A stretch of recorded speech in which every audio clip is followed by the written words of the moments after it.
Salam sejahtera bagi Bapak Ibu, saudara sekalian.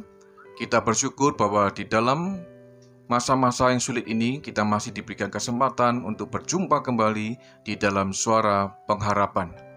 Pada pagi hari ini saya akan membacakan satu bagian firman Tuhan yang tertulis di dalam surat Roma pasal yang ketiga ayat yang ke-26.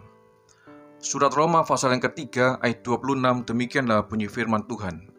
Maksudnya ialah untuk menunjukkan keadilannya pada masa ini, supaya nyata bahwa ia benar dan juga membenarkan orang yang percaya kepada Yesus. Bapak Ibu yang terkasih Tuhan, kalau kita kembali melihat perjalanan kehidupan kita selama 2 tahun yang lalu, ketika masa pandemi ini dimulai di dalam kehidupan kita, dan ketika kita mulai menyadari bahwa terjadi keterpurukan yang begitu luar biasa di dalam kehidupan kita. Saudara, mungkin ada pertanyaan yang sangat mendasar yang muncul di dalam benak pikiran kita, yaitu apakah Allah itu adil? Apakah Allah itu benar? Sehingga kita harus menghadapi akan segala macam pergumulan yang begitu hebat sampai hari ini. Saudara, di dalam bagian firman Tuhan ini, Paulus ingin menjelaskan kepada setiap jemaat di Roma pada waktu itu, supaya ketika di dalam bagian ini dituliskan, yaitu Paulus ingin mengatakan karya penebusan itu adalah suatu karya yang luar biasa.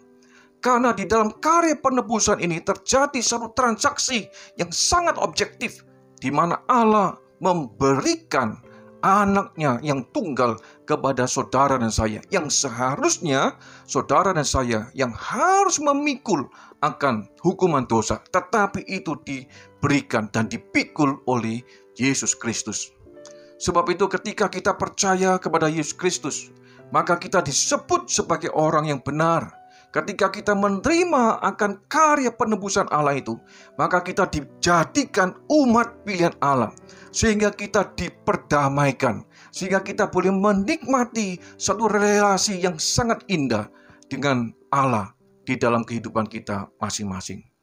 Bapak Ibu yang terkasih Tuhan, bukankah kita yang harus dihukum oleh Allah? Bukankah kita yang harus menghadapi segala macam ketidakadilan di dalam hidup ini? Tetapi secara mencatat dan Alkitab mencatat, semuanya itu sudah dinyatakan, sudah ditanggungkan oleh dan kepada Yesus Kristus Tuhan kita. Saudara, itu suatu hal yang sangat luar biasa. Kristus Yesus telah ditentukan Allah untuk menjadi jalan pendamaian karena iman dalam darahnya. Oleh sebab itu, Bapak Ibu yang terkasih Tuhan, di tengah-tengah masa pandemi ini, mari kita kembali mengingat karya penebusan Allah yang begitu luar biasa.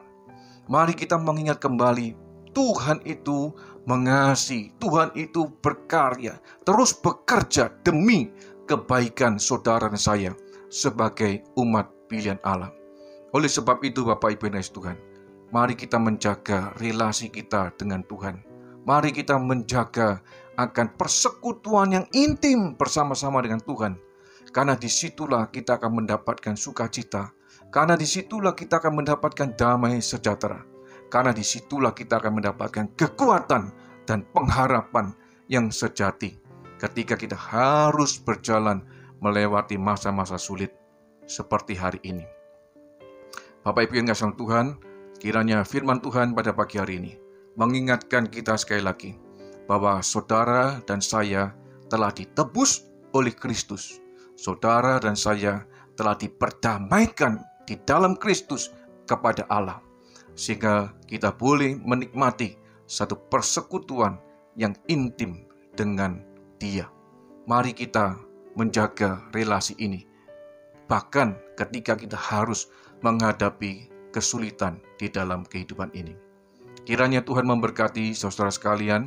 Tuhan terus menjaga dan melindungi kita dari segala mara bahaya, dan yang terlebih penting adalah Tuhan menjaga saudara dan saya, supaya saudara dan saya memiliki satu relasi yang intim bersama-sama dengan Dia.